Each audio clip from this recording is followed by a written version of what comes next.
victim mentality. Ano ba ang victim mentality? Maraming biktima. Of course, mga rape victims. Biktima talaga yan. Kasi, sino ba naman ang gustong ma-rape?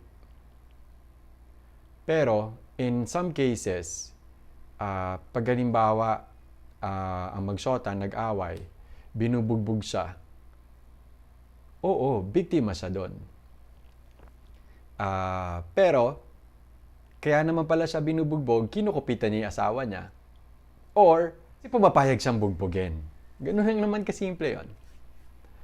Or meron, iba naman, binubugbog siya, pero yung lalaki, siyempre, pag nag-away sila, magkakaroon ng pasa yung lalaki, masusugatan. Tapos sasabihin niya, tulungan niyo ako yung binubugbog. Papakita pa niya lahat ng pasa niya. Pero, ang nangyayari, nakakampi tayo dun sa babae. Tapos sabihin niya, binugbog siya, may press release pa siya, na may pasa siya, ganyan. Naka-shades pa. Pero in reality, siya pala yung nabubugbog sa lalaki. So, pero yung lalaki hindi nagsasalita kasi may anak sila, may pamilya, nakakahiya kasi siya yung nabubugbog ng asawa. Nagkaroon lang naman ng pasayang babae, natural, nag-self-defense yung lalaki. Sino ang tunay na biktima? Pero una-unahan lang yan sa social media. Kung sino una mag-post, syempre, siya yung papaniwalaan. Meron man maniwala dun sa kabilang party, but you've already exposed it. So, bias na kagad or ang judgment ng mga tao. If we always think of ourselves as a victim, we will always be the victim. If you think, ganito lang yan. If you go to a restaurant, ano ba, puro puti yung mga nasa restaurant, Asian ka or you're black, busy, madaming tao. Ngayon, etong Asian, kasi inisip na Asian siya, lahat nun puti. Hello friends! They're not making me pansin because I'm Asian. So, ito naman mga Asian, tutulungan naman siya na gano'n. Ibabash yung restaurant, ganyan, ipasara, ipakulong, ganyan. It's against human rights. Parang yung kaso dati sa Valkyrie, I'm not saying mali or anything. It's just that may rules of the house. May outfit na kailangan sundin. House rules. Parang, I go to that bar and I know some of the owners. Minsan hindi ako napapapasok. Kahit kakilala ko na. Kasi, naka-t-shirt lang ako. Ang dress code is kailangan may collar or kailangan naka-leather shoes ka, ganyan. Or not necessarily. Or dapat nakapantalon. So, may dress code. Kailangan mong sumunod doon. Kasi papasok ka kahit may pambayad ka pa. There are rules. But some people, they don't care about the rules. And they will cry to their groups na sasabihin nila, Hoy, tulungan niyo ako, groupmates, kasi hindi ako pinapasok. Because I am this. Nakakatawa kasi pag halimbawa sa Twitter, may mga groups mag-i-invite, going to Pansol, padala kayo ng picture, kailangan fit, kailangan muscled, kailangan ganyan. Pag nagpadala ka ng picture, hindi nila type itsura, sorry. Kahit may pambayad ka, kahit bayaran mo silang lahat, you don't fall into the category. So, hindi kayo sasama. Hindi ka ma-approve. What I don't understand is, these people, this minority, they will create noise about it. They will create a buzz about it. Pero, mas madaming, in the dress code, yung suot niya, she's a transvestite, I respect that. Pero, ako, hindi naman ako naka-mini skirt, hindi naman ako naka-sleeveless, naka-t-shirt, naka-jeans ako. Ang dami ng ganon na hindi pinapapasok.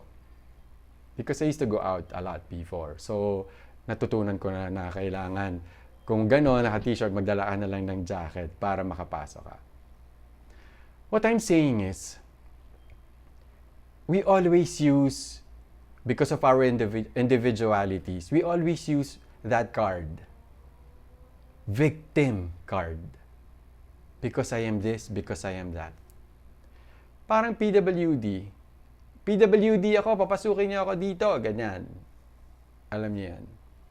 Pero, wala tayong nakitang ingay about PWDs going to bars na hindi sila pinapasok. Kasi, baka yung dress code nila pasok. In my house, kung halimbawa magpapaparty ako, of course, kasi yun ang uso nun, house parties. Tapos, may entrance, ganyan. Siyempre, para meron kang pambili ng drinks, pambayad sa kuryente, panglinis ng bahay, ganyan, diba? So, siyempre, pipiliin mo lang kung sino yung i-invitein mo. Kung may dumating na ibang tao, sasabihin mo doon sa kaibigan, hindi bagay yung suot na, wag mo na lang isama. Sa bahay mo ba, kung meron kang hindi gustong papasukin, kahit babayaran niya yung buong bahay mo, papapasukin mo ba? We always use that victim card because of our own individualities, because of how we perceive ourselves to be. Dati, ang tubig, umorder ka sa restaurant, pahingi ang tubig, tatanungin lang sa'yo ng waiter, iced po ba? Ganun. Ganun na kasimple.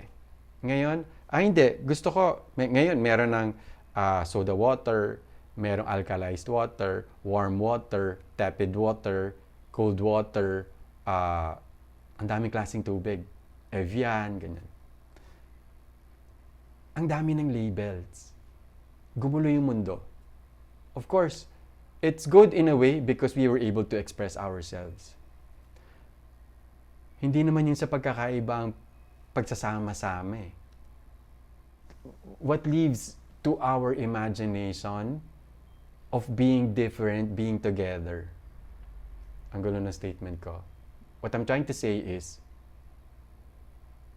bata pa lang tayo, iba-iba na tayo. We are not the same as anybody else. We are all different. We are all unique. We don't have to prove that anymore. Wala tayong katulad.